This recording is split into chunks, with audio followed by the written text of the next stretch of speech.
بالله من أنفسنا ومن سيئات أعمالنا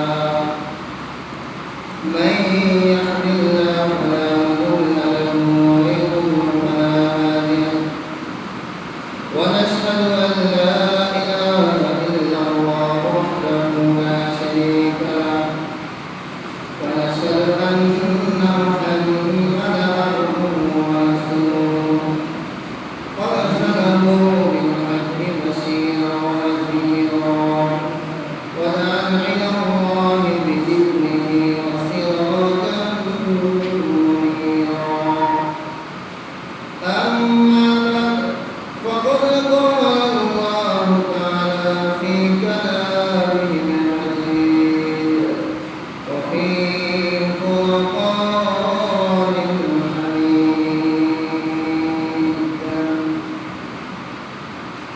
أعوذ بالله من الشيطان الرجيم بسم الله الرحمن الرحيم وما خلقت الجن والإنس إلا ليعبدون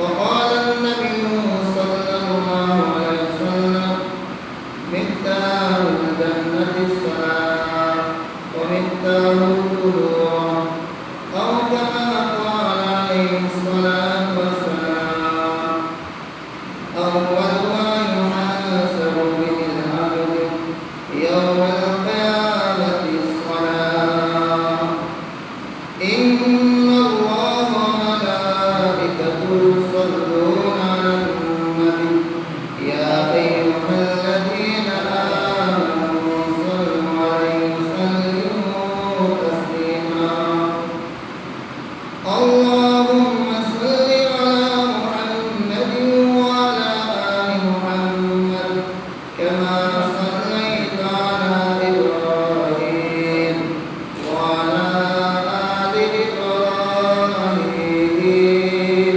إنك حميد مجيد اللهم بارك على محمد وعلى آل محمد كما باركت على إبراهيم وعلى آل إبراهيم إنك حميد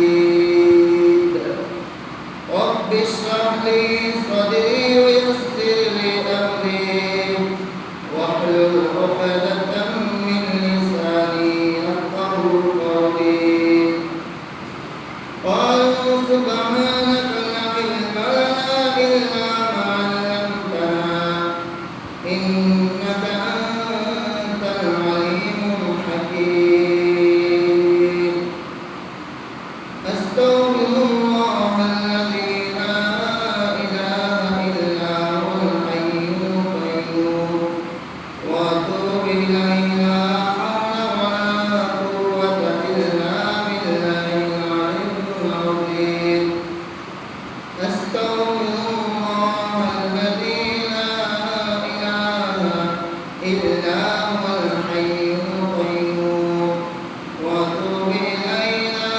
حول ولا قوة إلا بالله العلي العظيم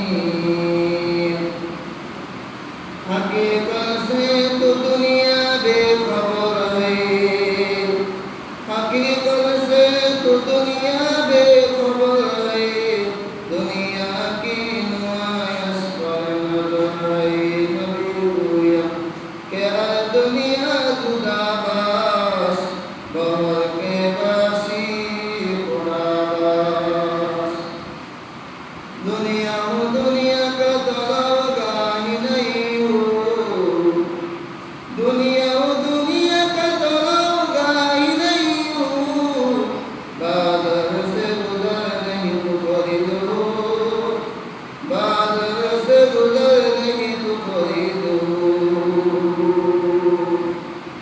अल्हम्दुलिल्लाह क़द्दर खैर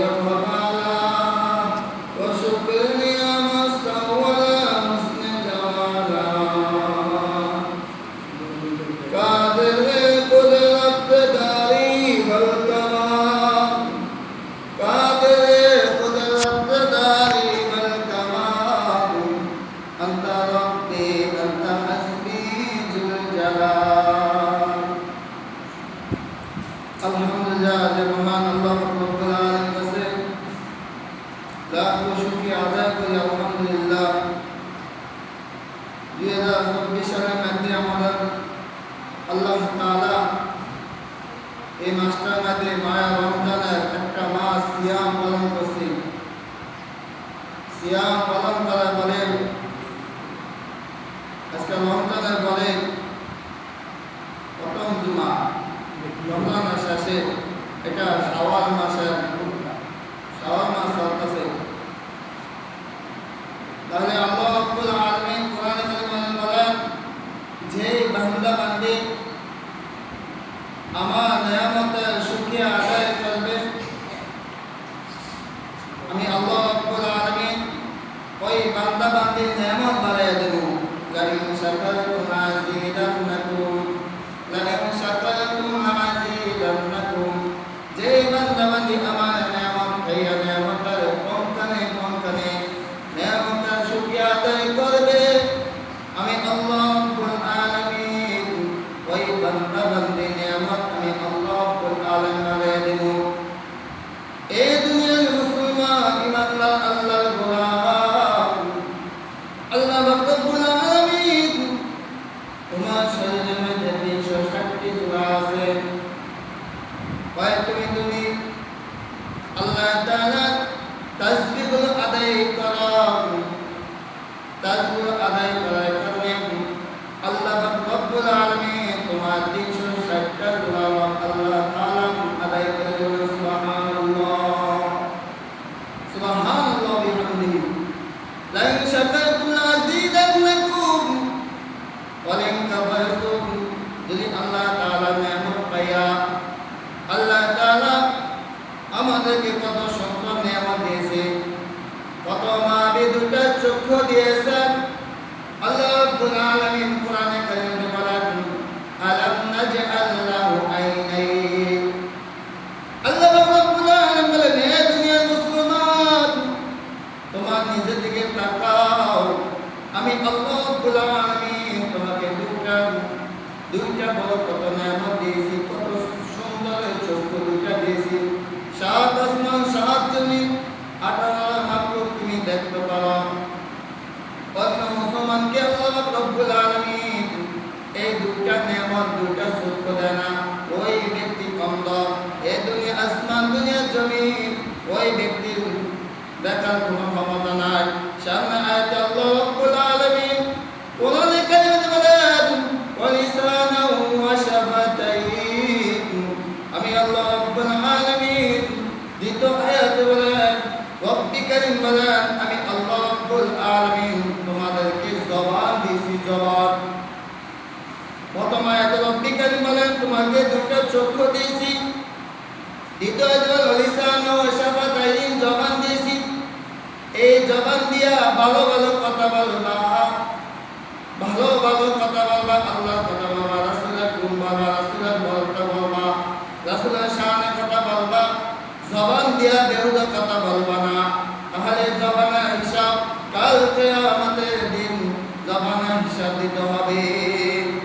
কাল কিয়ামতের দিন জবানের হিসাব দিতে হবে। তাহলে আমরা মুসলমান আমাদের জবানকে কন্ট্রোল করবেন, জবানকে হেফাজত করবেন। ওই জবান দিয়া কেমন হেফাজত করবেন? জবান দিয়া কোনো গীবত করা যাবে না, বড় নিন্দা করা যাবে না, এবং বড় নিন্দা করা যাবে না। মিশকাত শরীফে যে হাদিস আছে, মিশকাত শরীফে যে হাদিস আছে, ক্বালা নবী সাল্লাল্লাহু আলাইহি ওয়াসাল্লাম, আল গীবাতু আশাদ্দু মিনাল জিনা। এই গীবতের স্তর 4টা। আল্লাহ তাআলা তৌফিক দান করলে 4টা আলোচনা ইনশাআল্লাহ তাআলা করব। তাহলে আমরা মুসলমান, আমরা মসজিদে জিকির করি, সুবহানাল্লাহ, আলহামদুলিল্লাহ, লা ইলাহা ইল্লাল্লাহ, এটা হলো জিকির না। জিকির হলো রাস্তার মধ্যে কোনো বস্তু একটা কাটাযুক্ত কোনো কিছু সরাই দেওয়া, এটাও সবচেয়ে বড় জিকির, বলো সুবহানাল্লাহ। 2 নম্বর বড় জিকির হলো আমার দ্বারা কোনো প্রতিবেশী কোনো মুসলমান কষ্ট না পায়, জবানকে কন্ট্রোল করা, সেটার নাম উত্তম জিকির, বলো সুবহানাল্লাহ। তাহলে আপনি যদি 5 ওয়াক্ত নামাজ পড়েন, জিকির আজকার করেন, রমজানে রোজা রাখেন, তাহাজ্জুদ নামাজ পড়েন এবং হজ করেন, উমরা করেন, আপনার প্রতিবেশী আপনার কাছ থেকে নিরাপদ না, আপনার প্রতিবেশী আপনার কাছে নিরাপদ না, কষ্ট পায়, তাহলে আপনি 5 ওয়াক্ত নামাজ পড়ো, তাহাজ্জুদ নামাজ পড়ো, জিকির আজকার করো, হজ করো, উমরা করো, আপনি সোজা কই যাবে জাহান্নামে। বলেন নাউযুবিল্লাহ, বলেন নাউযুবিল্লাহ, নাউযুবিল্লাহ। তাহলে আপনি 5 ওয়াক্ত নামাজও বললেন এবং রমজান মাসে রোজা রাখলেন, দান সদকা করলেন, জিকির করলেন এবং ঈদুল ফিতর এবং যে ফিতর আইলো সব কিছু আমল করলেন এবং হজ করলেন, উমরা করলেন, আপনার প্রতিবেশী আপনার দ্বারা নিরাপদ না, কষ্ট পায়, এই কষ্টের কারণে আপনি সোজাই পড়ে যাবেন জাহান্নামে। রাসূল সাল্লাল্লাহু আলাইহি সাল্লাম এক মহিলা সময় মতন নামাজ পড়ে, মাঝে মাঝে নামাজ মিস যায়, মাঝে মাঝে জিকির আজকার করে, মাঝে মাঝে রোজা রাখে, আবার রোজা ভেঙে ফেলা, মাঝে মাঝে তাহাজ্জুদ নামাজ পড়ে। ওই ব্যক্তি রাসূল সাল্লাল্লাহু আলাইহি সাল্লাম বলেন ওই ব্যক্তির কাছ থেকে প্রতিবেশী তার আত্মীয় স্বজন কষ্ট পায় না।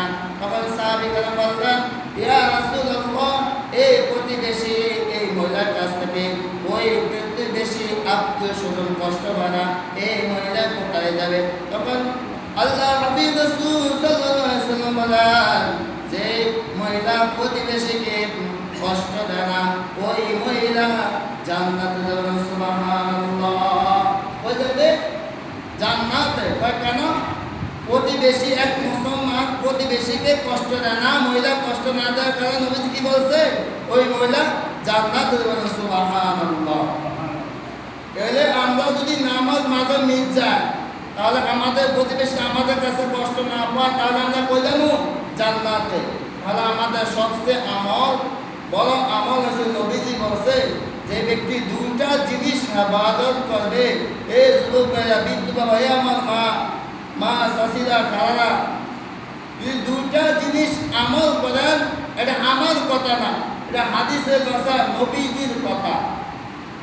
ওই দুইটা জিনিসকে যে ব্যক্তি জবান হেফাজত করবে আর লজ্জাস্থান হেফাজত করবে, লজ্জাস্থান দিয়ে কোনো ব্যভিচার জিনা করবে না, যদি জবান কন্ট্রোল করে আর জবান হেফাজত করে, তাহলে নবীজি জান্নাতে না ওয়াজিব। বলেন সুবহানাল্লাহ, সুবহানাল্লাহ, বলেন সুবহানাল্লাহ। কই যাব? জান্নাতে। নবীজি জান্নাতে না ওয়াজিব হয়ে যাবে। এলে আমরা দুটো জিনিস হেফাজত ইনশাআল্লাহ করবেন। তাহলে রাসূল সাল্লাল্লাহু আলাইহি ওয়াসাল্লাম হাদিসে মধ্যে বলেন, وقال النبي صلى الله عليه وسلم الغيبة من القلب। এক নাম্বার গীবত হলো, উদ্বাস হতে বললাম 4টা গীবত স্তর। আল গীবাত মিনাল কলব, অন্তর দ্বারা গীবত করা। এ দুনিয়ার মুসলমান ইমানদার আল্লাহর গোলাম, এক নাম্বার হলো অন্তর দ্বারা গীবত করা। 2 নাম্বার আল গীবাত মিনাল লিসান, জবান দ্বারা গীবত করা। 3 নাম্বার হলো আল গীবাত মিনাল ইশারা। ইশারা মানে কি? ইশারা দ্বারা, ইঙ্গিত দ্বারা গীবত করা। আল্লাহ রাব্বুল আলামিন কোন মানুষকে ছোট বানাইছে, কোন মানুষকে আল্লাহ তাআলা আকৃতি বানাইছে। আল্লাহ তাআলা বলেন, ফি আই সূরাতিন মা শাআ রাক্কাবা। আমি আল্লাহ রাব্বুল আলামিন মানুষকে ছোট বানাইছি এবং বড় বানাইছি এবং সুন্দর বানাইছি এবং কালো বানাইছি। আমি আল্লাহ রাব্বুল আলামিন কারো সুন্দর করে বানাইছি, কারো আল্লাহ রাব্বুল আলামিন ছোট বানাইছে। আল্লাহ রাব্বুল আলামিন কোন মানুষকে ছোট বানানোর বড় বানানোর ক্ষমতা আছে কিনা? আসেনি? কারো ক্ষমতা নাই, ক্ষমতা কার? আল্লাহ। আল্লাহকে বলছে আল গীবাতু মিনাল ইশা, একটা মানুষ আল্লাহ তাআলা ছোট বানাইছে মানে কি? সোজা বাংলা একটা ছোট, এটা কি গীবত? ইশারার দ্বারা। 3 নাম্বার গীবত গেল। 4 নাম্বার গীবত হলো আল গীবাতু মিনাল কিতাব। এ যুবক ভাই, বৃদ্ধ ভাই, এ যুবক ভাইরা তো বেশি ফেসবুক চালান। অনেক যুবক ভাই আছে আলমানদা গীবত করে। কত যুবক আছে এক মুসলমান অন্য মুসলমানের গীবত করে। আল গীবাতু মিনাল কিতাব, লেখার মাধ্যমে ফেসবুকের মধ্যে গিবত করা, এলে কয়টা গিবতের স্তর হলো 60টা। এই 60টা গিবত করা কেমন মারাত্মক গুনাহ।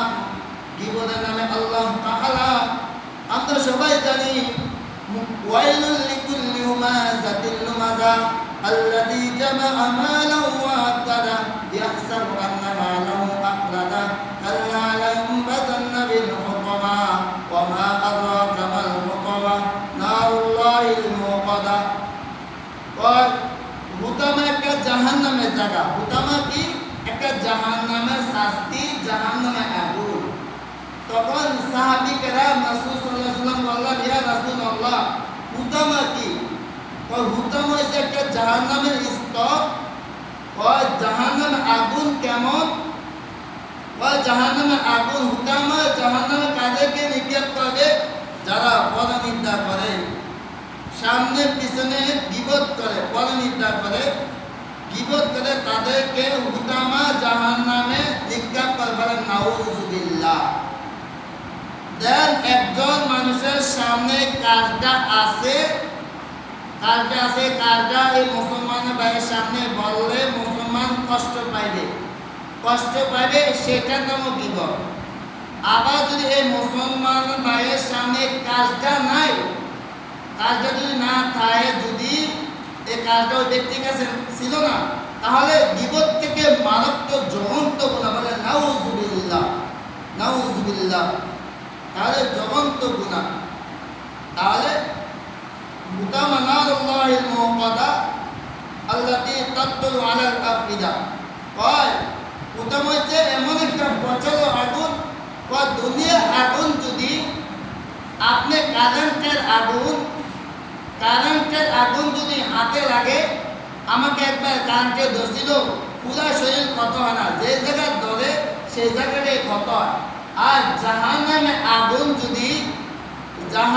আগুন যদি ধরে, সাথে সাথে কলিজা পুইরা ছাই হয়ে যাবে। বলে নাউযুবিল্লাহ। জাহান্নামের আগুন ভয়ঙ্কর, প্রথম কলিজা পুইরা ছাই হয়ে যাবে। আর দুনিয়া আগুন, আমরা যে পাঞ্জাবি আয়রন করি না, এই পাঞ্জাবি আয়রন ইস্তারি আপনি যদি ফ্যানের বাতাস দিয়েও যদি তারপরে যদি হিট দেন, তারপর ঠান্ডা তারপরে আপনি 1 সেকেন্ড আয়রনটা ধরা সম্ভব না। আপনার ফসল পেরে দেবে, দাগ পেরে দেবে। তাহলে আল্লাহ তাআলা আমাদেরকে কেন সৃষ্টি করছে? আল্লাহ তাআলা ওয়ামা খালাকতুল জিন্না ওয়াল ইনসা ইল্লা লিয়াবুদুন। আল্লাহ রাব্বুল আলামিন বলেন, আমি মানুষ এবং ইনসানকে সৃষ্টি করেছি একমাত্র আমার গোলামি করার জন্য। কি করার জন্য? আমার লগে উত্তর দিবেন। আল্লাহ তাআলা কোরআনে দিয়েছে, ওয়ামা খালাকতুল জিন্না ওয়াল ইনসা ইল্লা লিয়াবুদুন। হে দুনিয়ার মুসলমান, ইমানদার আল্লাহর গোলাম, আল্লাহ রাব্বুল আলামিন মানুষ এবং ইনসানকে সৃষ্টি করেছে একমাত্র আল্লাহ ইবাদত করার জন্য, আল্লাহর গোলামি করার জন্য, আল্লাহ ইবাদত করার জন্য। বলে আমরা আল্লাহ ইবাদত করি, আল্লাহর গোলামি করি, তাহলে আল্লাহর গোলামি করলে মানুষকে কষ্ট দেওয়া হবে না। আমরা নামাজ পড়ি, এটা জিকির আজকার, আল্লাহু আকবার বান্দি, তাকবীরে তাহমিদ বান্দি, আর এটা জিকির। নামাজ কি? এটা জিকির। যেমন আল্লাহু আকবার বলি, আমরা সুবহানাকা করি, নামাজের সানা বলি, সুবহানাকাল্লাহুম্মা ওয়া বিহামদিকা। সুবহানাকাল্লাহুম্মা মানে কি? হে আল্লাহ, ওয়া বিহামদিকা মানে কি? আল্লাহর নাম প্রশংসা করি। নামাজের মধ্যে আমরা আরবি বাক্য হলো নামাজের ভিতরে বলি, নামাজের সানা বলি, সুবহানাকাল্লাহুম্মা ওয়া বিহামদিকা। হে আল্লাহ, আমরা তোমার প্রশংসা করি। সুবহানাকাল্লাহুম্মা ওয়া বিহামদিকা। হে আল্লাহ, আমরা তোমার প্রশংসা করি। সুবহানাকাল্লাহুম্মা ওয়া বিহামদিকা ওয়া তাবারাকা ইসমুকা। ওয়া তাবারাকা ইসমুকা, তাসবিহটা আল্লাহর নাম। ওয়া তাবারাকা ইসমুকা একটা ইসম, একটা আল্লাহর নাম। ওয়া তাবারাকা ইসমুকা, ইসমুকা মানে কি? আল্লাহ তোমার নামটা বরকতময়। এই আল্লাহ নামাজে মধ্যে সানা মধ্যে বলে আল্লাহ তোমার নামটা বরকতমা ওয়া তাআলা জাদ্দুকা, আয় আল্লাহ জাদ্দু তো ভালো প্রিয়। ও দুনিয়ার মুসলমান সানার মধ্যে বলি ওয়া তাআলা জাদ্দুকা, আয় আল্লাহ আপনার নামটা প্রিয়, আয় আল্লাহ আপনার নামটা ভালো, আয় আল্লাহ আপনার নামটা বরকতমা, ওয়ালা ইলাহা গায়রুক, আল্লাহ আপনি ব্যতীত কোনো মাবুদ নাই, আপনি ব্যতীত কোনো ইলাহ নাই। তাহলে আমরা নামাজ শুরু করি। আউযু বিল্লাহি মিনাশ শাইতানির রাজীম, বিসমিল্লাহির রহমানির রহিম। আউযু বিল্লাহি মানে কি? আল্লাহ আমরা আশ্রয় চাই বিস্তারিত শয়তান থেকে। বিসমিল্লাহির রহমানির রহিম, হে আল্লাহ তোমার রহমান, তুমি দয়ার সাগর, তুমি রহিম। আল্লাহ রহমান, আল্লাহ রহিম। তাহলে আমরা সূরা ফাতিহা বলি। তারপরে কি? সূরা ফাতিহা বলি আলহামদুলিল্লাহি রাব্বিল আলামিন। সমস্ত বিশ্ব পালক, যিনি পালনওয়ালা, যিনি রিজিক দাতা, যিনি সব কিছু কর্ণলা আল্লাহ। মানুষ শিরক না করে, আর আমার ছেলেটা যদি মালয়েশিয়া সৌদি না থাকতো আল্লাহ আমাদের খাওয়াইলো না, ছেলে উশিলা থাকে, এটাও শিরক। তাহলে সব কিছু রিজিক দেওয়ার না কর্ণলা সব কিছু আল্লাহ। আর রহমান রহিম, রহমান তো তিনি। যে মানুষ তওবা নাসুয়া করে, রহমান তিনি। বান্দা যদি কোটি কোটি গুনাহ করে, তওবার কারণে আল্লাহ তাআলা ওই বান্দার গুনাহটা মাফ কইরা কোটি গুনাহ জাকাত আল্লাহ তাআলা কোটি নেকি দেবে। সুবহানাল্লাহ। এক কোরআনে আয়াতে মধ্যে রব্বি কারীম এভাবে বলছে, কয় মানুষ যদি তওবা করে, তওবার কারণে আল্লাহ তাআলা তওবার কারণে দুনিয়ার মধ্যে সন্তান যেন আসে নিষ্পাপ মাসুম, একজন তওবাকারীর মধ্যে কোনো গুনাহ থাকে না। যত গুনাহ করে জমিন থেকে আসমান পর্যন্ত আল্লাহ তাআলা তওবা নাসুয়ার খাতিরে রব্বি কারীম নেকি দেবেন। সুবহানাল্লাহ। তারপরে আমরা বলি নামাজের মধ্যে মালিক ইয়াউমিদ্দিন, আল্লাহ বিচারের দিনের মালিক। মালিক কেন তো কি? আল্লাহ বিচার দিনের মালিক। তারপরে আয়াত বলি ইয়্যাকা না'বুদু, ইয়্যাকা না'বুদু, এ আল্লাহ শুধু তোমার রাজি খুশির জন্য, তোমার সন্তুষ্টির জন্য নামাজ পড়ি। ওয়া ইয়্যাকা নাস্তাঈন, হে প্রভু আমরা তোমার কাছে সাহায্য চাই। সাহাবী কেরামের জুতা ছিঁড়ে যেত, তখন 2 রাকাত নামাজ পড়া আল্লাহর কাছে সাহায্য চাইতে বলে। সুবহানাল্লাহ। ওয়া ইয়্যাকা নাস্তাঈন, আমার যত আজবত আছে, আমার যত প্রয়োজন আছে রব্বি কারীম তোমার বান্দা থেকে, তোমার গায়বী খাজানাতে তুমি আমাকে সাহায্য করো। ইহদিনাস সিরাতাল মুস্তাকিম, এর একটা মুনাজাত, ইহদিনাস সিরাতাল মুস্তাকিম। রব্বি কারীম গো আল্লাহ, হে মেহেরবান খোদা, আমাকে মুস্তাকিমের রাস্তা, সরল পথ রাস্তা আমাকে চালাও। গায়রিল মাগদুবি আলাইহিম ওয়ালাদ-দাল্লিন, ওই সমস্ত পথ যারা পথভ্রষ্ট হয়ে গেছে, হালাক হয়ে গেছে, ধ্বংস হয়ে গেছে, আল্লাহ রব্বি কারীম তাদের পথে আমাদেরকে চালায় না। এই জানি দোয়ায় কুনুতের মাধ্যমে সব কিছু দোয়া অর্থ জানি না বলো অনেক ফজিলত। যেমন আল্লাহুম্মা ইন্না নাস্তাঈনুকা, আল্লাহুম্মা ইন্না নাস্তাঈনুকা, এ আল্লাহ আমরা সাহায্য চাই। ওয়া নাস্তাগফিরুকা, ওয়া নাস্তাগফিরু রব্বি কারীম আপনি আমাদেরকে মাফ করে দেন। ওয়া নু'মিনু বিকা, মানে কি আল্লাহ আমরা তোমার উপরে ঈমান আছি। ওয়া নু'মিনু বিকা ওয়া নাতাওয়াক্কালু আলাইহি, আল্লাহ তোমার উপর আমি ভরসা করছি, তোমার উপর আমি তাওয়াক্কাল করছি।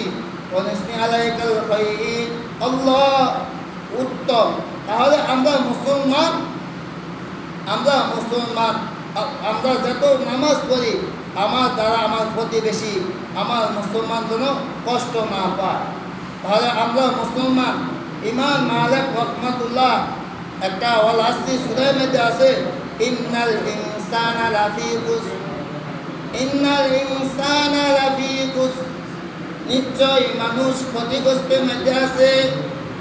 এই আয়াতের মধ্যে সময়ের কসম দিয়েছে, সময়ের গুরুত্ব দিয়েছে, আসরের কসম খাইছে। ইন্নাল ইনসানা লাফি খুসর, নিশ্চয় মানুষ হালাক হয়ে গেছে, নিশ্চয় মানুষ জাহান্নামের দিকে চলে গেছে, নিশ্চয় মানুষ ধ্বংস হয়ে গেছে। ইল্লাল্লাযীনা আমানু, কিন্তু সামনে আয়াতে রব্বি কারীম বলছে, প্রথম আয়াতে বলছে মানুষ জাহান্নামের পথে চলে গেছে, মানুষ হালাক হয়ে গেছে, মানুষ ধ্বংস হয়ে গেছে। ইল্লাল্লাযীনা আমানু, কিন্তু তারা ব্যতীত যারা ঈমান আনছে। ইল্লাল্লাযীনা আমানু, যারা ঈমান আনছে, ঈমান আনার পরে দায়িত্ব আছে। ইল্লাল্লাযীনা আমানু ওয়া আমিলুস সালিহাত, ইল্লাল্লাযীনা আমানু, যারা ঈমান আনছে, ওয়া আমিলুস সালিহাত, এবং আমলে সলিয়াহ, নেক আমল করছে। আমলে সলিয়াহ করছে, কি করছে? আমলে সলিয়াহ করছে। ইল্লাল্লাযীনা আমানু ওয়া আমিলুস সালিহাত ওয়া তাওয়াসাউ বিল হাক্কি, ওয়া ঈমান আনার পরে পাঁচ ওয়াক্ত নামাজ পড়ছে, রাসূলের তরিকায় চলছে, আল্লাহর হুকুম মানছে, আবার দায়িত্বতে ওয়া তাওয়াসাউ বিল হক, সৎ কাজের আদেশ করবে। সমাজে মধ্যে বিয়া শাদী অনুষ্ঠানে গান বাজনা চলবে, এই গান বাজা সমাজের নেতা বেতা মেম্বার সারমান নিষেধ করবে। আমি যে এলাকার কি করি, ওই এলাকার মধ্যে বিবাহ অনুষ্ঠানে ঈদের পর কোনো গান বাজনা চলে না, মেম্বার সারমান নিষেধ করে। বাজারে 10,000 টাকা জরিমানা, নিষেধ। হয় কেন? ওই মুসলমানকে কষ্ট দেওয়া হারাম, মুসলমানকে কষ্ট দেওয়া যাবে না। আপনি সারা রাত 1টা-3টা পর্যন্ত দেখছেন চালালেন, মুসলমানের ঘুম ডিস্টার্ব করলেন, তাহলে মুসলমানের কষ্ট দিলে আপনি সোজা জাহান্নামে যাবেন, নাউযুবিল্লাহ। তাহলে আমরা আমাদের কষ্ট হেফাজত করবেন, আর আমরা 5 ওয়াক্ত নামাজ পড়বেন, জাল সদকা করবেন, মসজিদে দান করবেন। তাহলে আমরা এমন মুসলমান আসেননি এখানে মেয়েতে মসজিদে একটা স্ট্যান্ড লাগবে, আমরা 50 টাকা এবং 100 টাকা যার তবে যা একটা স্ট্যান্ড আনবেন মসজিদের মেয়েতে, ইমাম সাহেবের দইরা বহন করে, এটা কষ্ট হয়। আমরা যদি অনেক বছর হয়ে গেছে, যদি প্রতি হিসেবে 10 টাকা 20 টাকা তুলে একটা স্ট্যান্ড 250 টাকা, বেশি না। আমরা সবাই দান করবেন, সদকা জারিয়া। আপনি মহিলা যান, আপনি ছেলে মেয়েরা আলমারি খুলে দলিলটা বিচার কর। আরে কোন দলিলটা নিয়ে কোন জায়গাটা বালা, কোন মুশকিলটা বালা, কোনটা নিব সেটা বিক্রি করবো। আর এটা মসজিদে আপনি যা কিছু লাগান, একটা ফ্যান দেন, একটা লাইট দেন, মাইক, যা কিছু ব্যবস্থা করবেন, আপনি মৃত্যুর পরে সদকা জারিয়া সব পাইবেন। আপনি বাতি লাগাই যান, আপনি একটা সন্তানকে কোরআনে হাফেজ বানান, আলেম বানান, মুক্তি বানান। আপনার ছেলে সন্তানের কবরের পাশে যাইয়া যদি সূরা মুলক, সূরা ইয়াসিন পড়ে, আল্লাহ তাআলা ওই সন্তানের উসিলায় আল্লাহ তাআলা কবরের আযাব মাফ করবেন। সুবহানাল্লাহ। যা বলছি আল্লাহ তাআলা আমাকে আমল করার তৌফিক দান করুন। সকলে আমার জন্য দোয়া করবেন। আল্লাহ তাআলা একটা মসজিদে ইমাম খতিব হিসাবে আছি, একটা মাধ্যমে মাদ্রাসার খেদমত করি। আল্লাহ তাআলা যেন এই খেদমত কবুল করে, সকল বলেন আমিন। ওয়া আলহামদুলিল্লাহি রাব্বিল আলামিন।